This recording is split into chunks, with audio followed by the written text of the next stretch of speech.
Hi, welcome back to the channel. My name's Thomas Bragg-Nielsen, and as you can tell, I'm in a bit of a different environment today. I'm here at Baldersbröd in Sollentuna, and we're here today to talk about cake, because who doesn't love to talk about cake?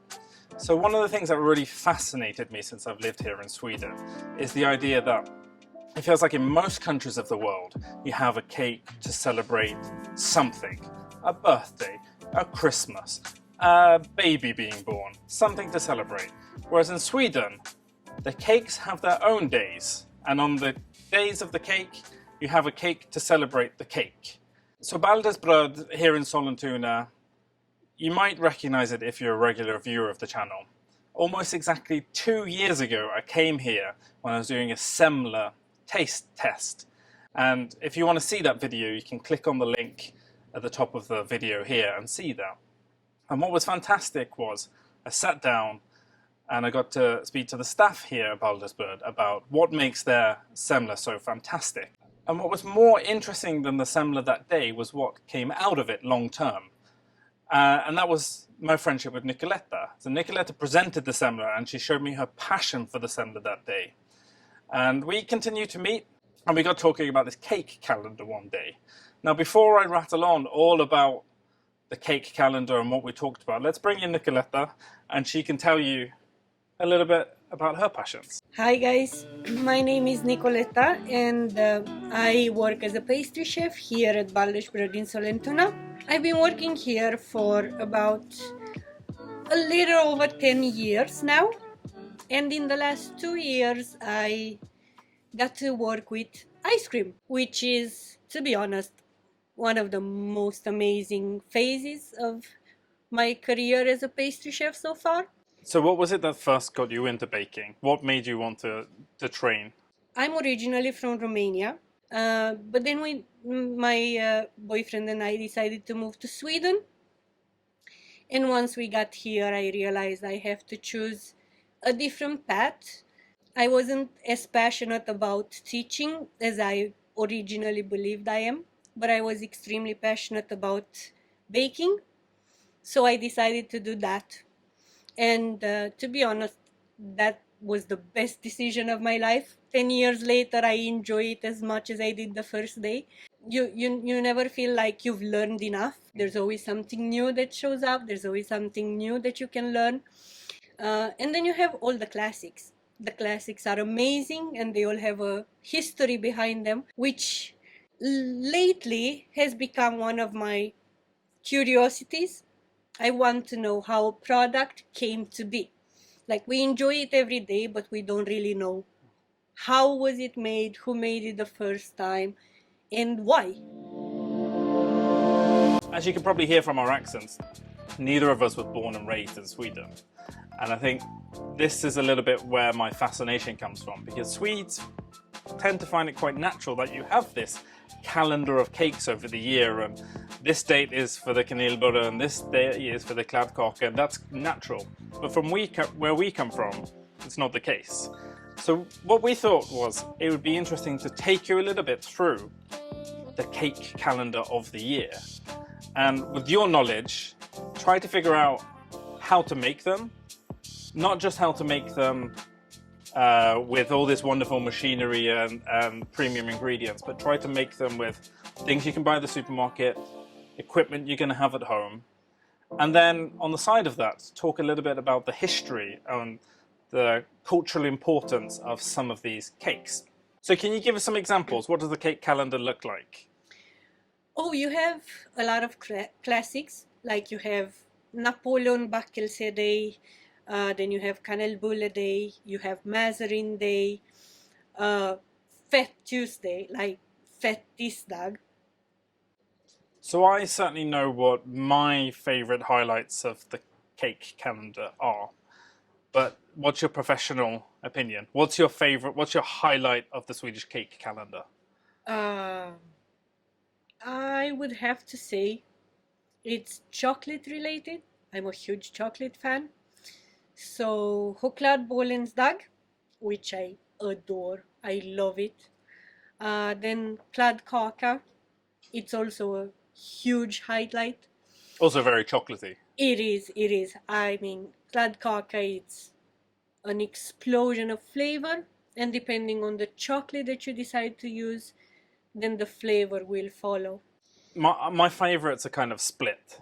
I really love, like, semla is the real highlight of the year for me because I love the flavor of the traditional semla. I love the variations that you see. I know at Baldersbröd here, like you will have a different special almost every week in the weeks leading up the semla. So I love how special that moment is in the calendar. And then on the other side, I really like mazarine, but it's something you can probably buy all year round in most places. It's one of these standard things that a lot of bakeries will sell. Oh, yes. And I think that's what I like, as opposed to the semla, which you can really only get at a specific time of the year. Mazarine you can get all year round. And on the mazarine day, I will eat a chocolate mazarine.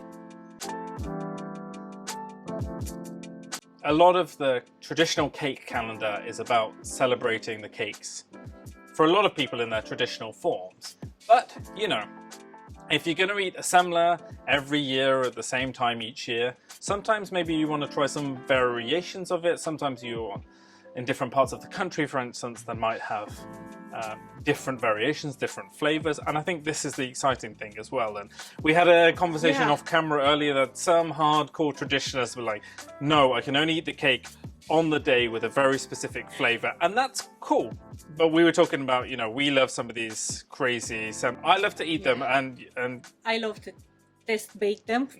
I think it's so creative, and to see all my colleagues around the countries and their creative ideas expressed through a semla, it's just amazing. I love how much soul and passion people put into reinventing a classic. That doesn't mean we have to take the classic away. The classic is always going to be king in every single bakery.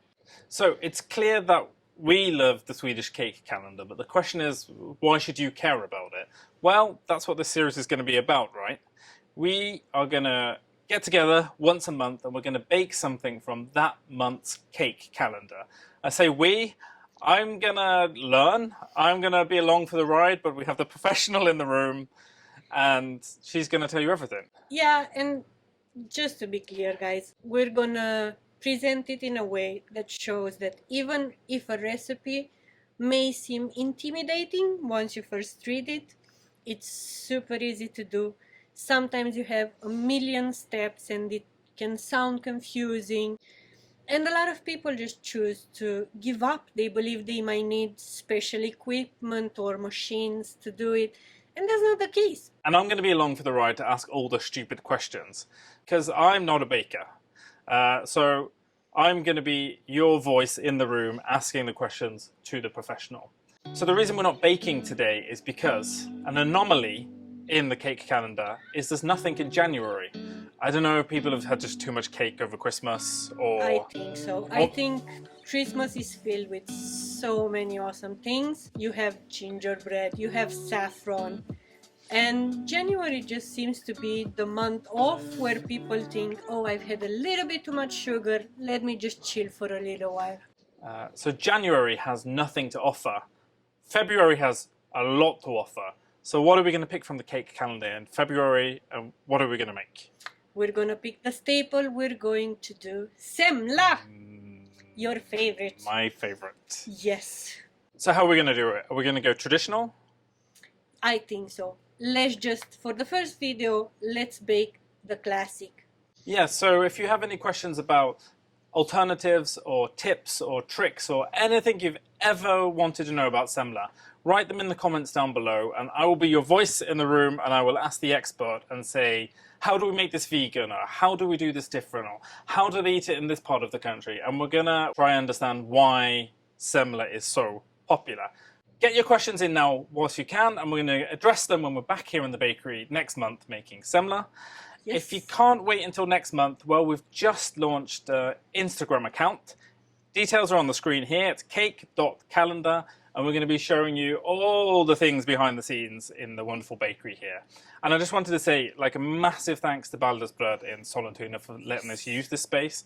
It's fantastic to be surrounded by not only this amazing equipment, but there is cake everywhere, and it's just It making me so is. hungry. It Like, are you is. not just hungry all the time working here? Well, you would think that after 10 years of seeing pretty much the classics every single day, you would get tired of them, but you don't. Yeah, so thank you again so much to Baldur's. And if you're in Sollentuna Centrum, Mall of Scandinavia, Solna Centrum, or Täby Centrum, Yes. check them out. They produce, I say they, you produce like fantastically tasting things in the most traditional way. Thanks again for watching. Don't forget to guys. like this video, subscribe, and we'll see you next month. Yeah. Yeah, See you then. bye! Bye.